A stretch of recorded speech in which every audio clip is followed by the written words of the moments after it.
Hey, what's up guys? This is Ken from Nippon Bro. How's it going? Hope you guys are having a good day. Now, we are continuing the series of editing photos 101 for beginners, and this week we are actually doing tone curves. Tone curves is something that I guess a lot of people kind of skip doing on a lot of editing, especially when you're a beginner. So we are going to tackle that without hesitation so you understand and you can do it on your next photo. All right, so we're just gonna get straight into it.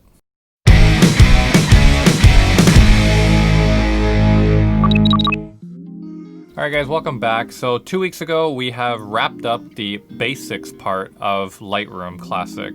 So if you haven't seen that, I highly recommend you go see it. It's in my playlist, so when you go to my channel, you're just going to go down to playlist, click on the playlist for Editing Photos 101, and you're just going to go through all of them, and you're going to get to this video after. Alright, so now we are going to just go on my screen record, and we are going to see what we have for tone curves. Alright, let's go. Alright, so tone curves we have here on the right hand side. Tone curves is confusing for a lot of people because it's kind of like a histogram, but it looks different from the histogram up here that I have gone through on my last episode. But this one right here is a little bit kind of confusing because there's so many tabs now and it's a diagonal line and you're like, what is this? What is this graph in the back? So I'm just going to explain to you guys a little bit more on how this entire thing works. All right, so first off, this is a histogram in a sense. If you take a look at this histogram right here, how in the exposure, there's all these colors and lines, but it's kind of peaking from right to left. And then, so this one is the same thing, but it's a bit narrower because of the fact that this square right here is more narrower than this rectangle right here. So it's the same thing, just displayed in a different form, okay? So on the screen right here, we're just gonna go through some stuff of what is each thing, and then we're gonna go dive deeper into how to kind of use these and utilize these to make a photo look a certain way, all right? All right, so first up, what we're gonna do is go to this adjustment pointer. Now, this adjustment pointer is basically, once you click on it, you can select the part of the image that you want to adjust. So this is more of a precision type of control that you want to do. So this is a tool that you can do if you want to adjust a certain part of a shadow or highlight or any color for that matter inside here, depending on how you select your actual charts here. All right, so what you can do is just click right here to deselect it. So now you're not on that pointer tool anymore. So now we're going to go into the adjustment part. So right here we have 5 different types of adjustments. Now we have our parametric, and then we have our pointer curve, and then we got our red channel, our green channel, and our blue channel. All right, so we're gonna go through each one of these and I'm gonna show you what they exactly do and how to kind of utilize them when you're editing, okay? All right, so parametric. Now parametric is a very limited type of linear curve adjustment. Now when I mean linear curve, is basically this line here currently is on linear.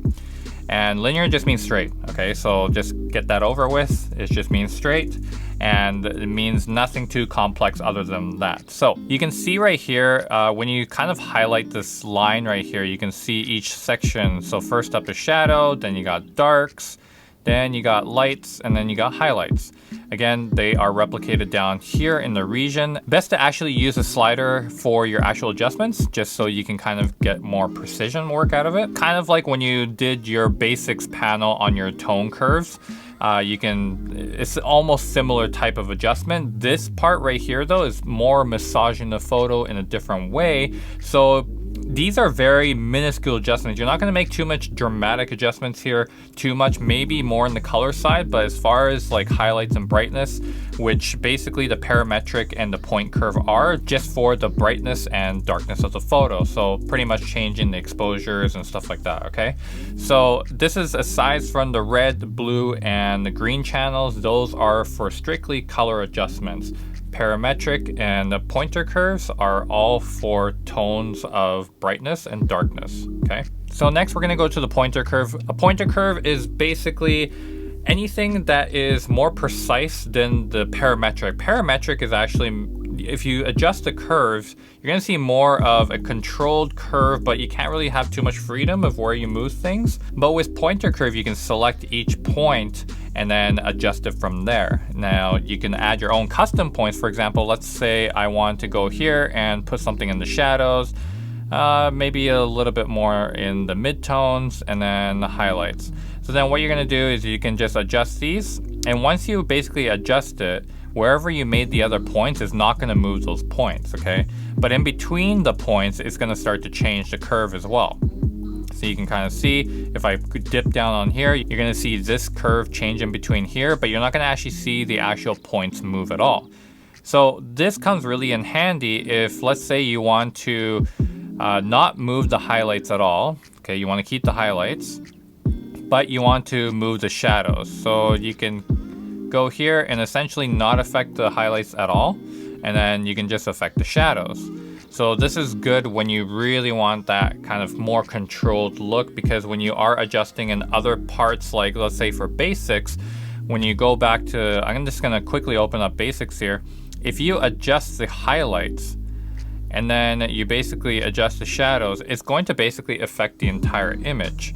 So you don't want to really do that. This has no control over, you know, where the highlights are, and it's going to keep that highlighted value, because when you adjust the shadows or contrast of anything, then that whole adjustment that you just made is basically getting adjusted with it. So this is when you want to use tone curves, when you want to keep certain adjustments that you've made and then adjust certain parts of an image that you want to be precisely controlled. All right, so when you go into the red, green, and blue, so we'll start with the red one. Red one is basically, it's a point curve, so meaning you can place, you know, points at different areas like I am doing now, and you can adjust them depending on how you want to adjust your image. But now you have to understand one thing with these color curves is there's a polar opposite to each graph, okay? All right, so for example, let's go with the blue channel here. So if I want to give the blue channel, you know how a lot of landscape photos, if you take a look at them, they have a little bit of a blue hue to them, especially when they have this cooler vibe that they're going for. Maybe not so much like summer photos or, you know, resorty photos, stuff like that. But when you have like mountains and stuff, they usually like to cool down the photo. So what they would do is they'll go to the tone curves and they'll go into the shadows, and they want to affect the shadows of the blues. So you're gonna go right around here and put a point there. Now, once you put a point there, what they usually do is push the shadows up a bit, and it's gonna give the overall image a blue hue to it, okay? Now, this is very common, like I said, in a lot of landscape photos. But let's see what it does when you go to the opposite side. So the opposite side of blue is yellow in this case. So when we go down, it's going to give the entire image more of kind of like the street lamp type of mood, you know, with those old street lamps before we switched to LEDs. So that's the mood that you're gonna get. Now with green and red, they all have their own color polar opposites. So with green, if you put a point curve and if you go up, it's gonna go to green, but if you go down, it's gonna go more into magenta, pinky vibe. All right, so now when you adjust the red, you're gonna go up for red and then down for green, okay?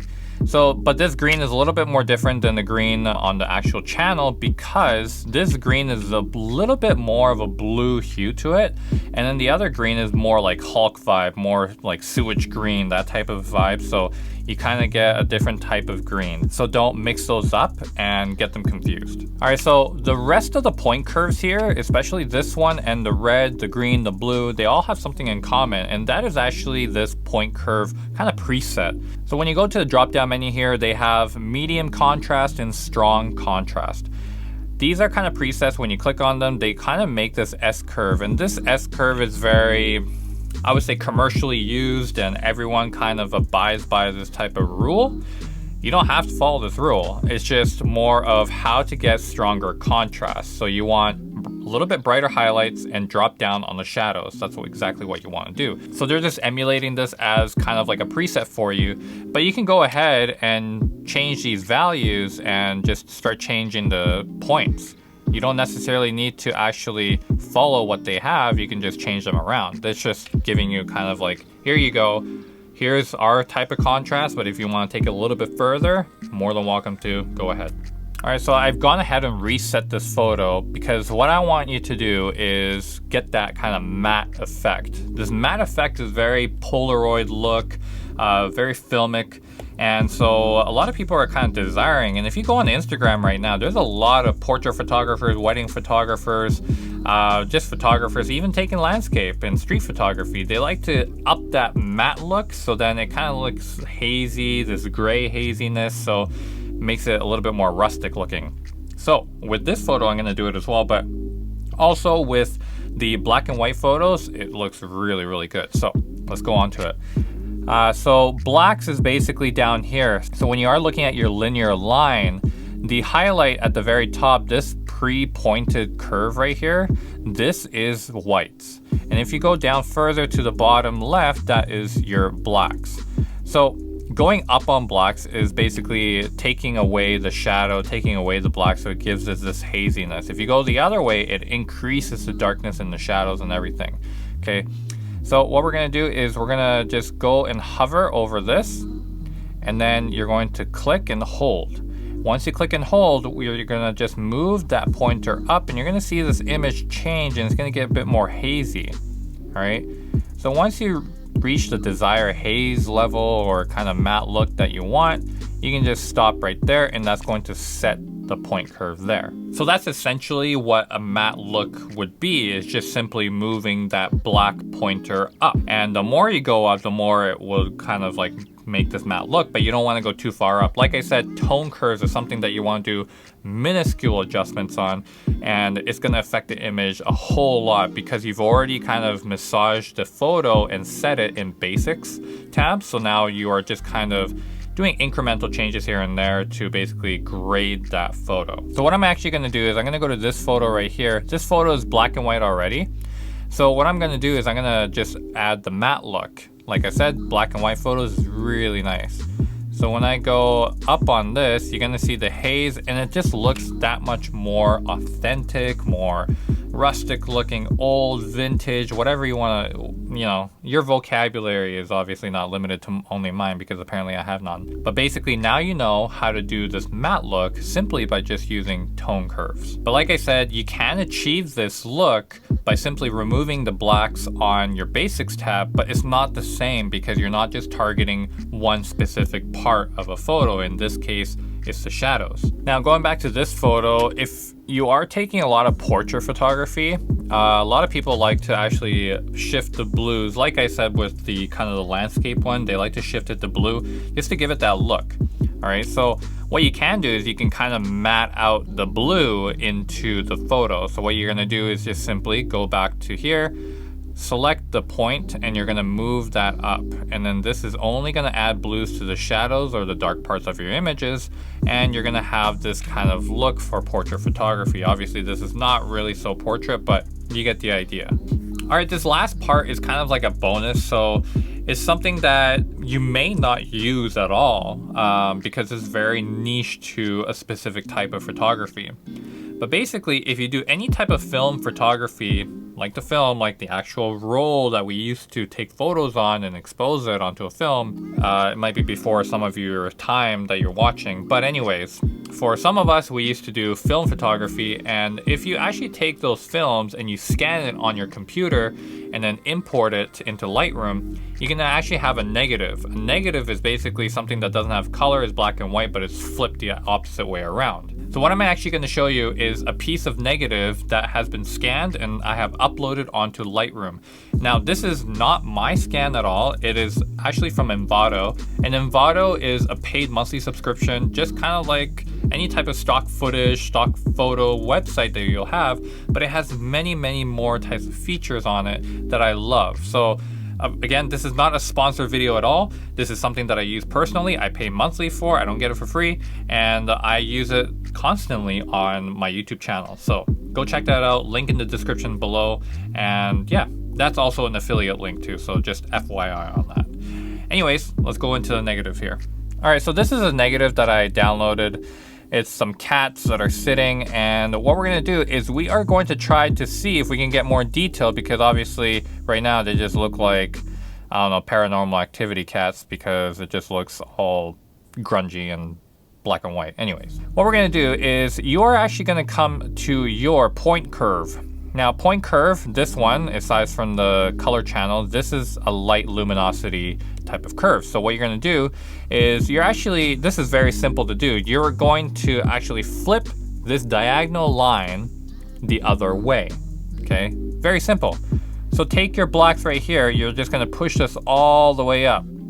Now you see nothing, it's purely white. Well, what you're gonna do is, what happens when something goes too bright, you're gonna bring down the bright side, which is in this case, the highlights. So now what you're gonna do is drop the highlights all the way down, and look at that, you have the cats. You can clearly tell what these are now. Now, for example, you have a little bit more of this cat on the background that is not really coming to life. Now you're just gonna go to your basics channel and you're gonna drop the highlights a little bit. Again, because you are working with a flipped channel, you gotta remember you are changing the actual linear line the opposite way. So when you are adjusting the basics tab again with the sliders, it's gonna work the opposite way. So if you want to add highlights, it's going to go negative. And then so basically it gets a little confusing, but just know that it's gonna be opposite for all the sliders now, okay? So if you wanna take away highlights, instead of going negative, which adds highlights in this case, you're gonna go positive and you're gonna take away that. Now, if you want to add blacks, you are going to basically go the opposite way and add blacks, okay? And then whites, I want to take it away, so what I'm gonna do is I'm just gonna go take that away. Shadows, let's introduce shadows a bit more, and now you see this. There is actually 4 cats there. I don't think I've ever known that there was actually 4 cats in this photo until I actually adjusted everything. And then now I was like, oh, okay. But now you have this kind of vintage look to it, right? So it looks pretty cool, I think. So if you want to actually add a little bit more tonal contrast into this photo, what you're going to do is you're just going to go down to your tone curves again, add a point, and then you're going to just drag it down, and you can kind of play around with it and go along the tone curve right here. So now you can obviously tell this part is highlights and this part is shadows. So if I kind of dim down the highlight even more, you can kind of see the grain in this, and it looks a little bit more authentic, more rugged, more vintage. Again, I think I just use those words like so many times. I need new vocabulary. But that's it for this episode of Editing Photos 101 for Beginners for Tone Curves. So if you guys learned anything and liked this video, smash the like button, turn on those notifications for future videos and tutorials, and subscribe if you are new here.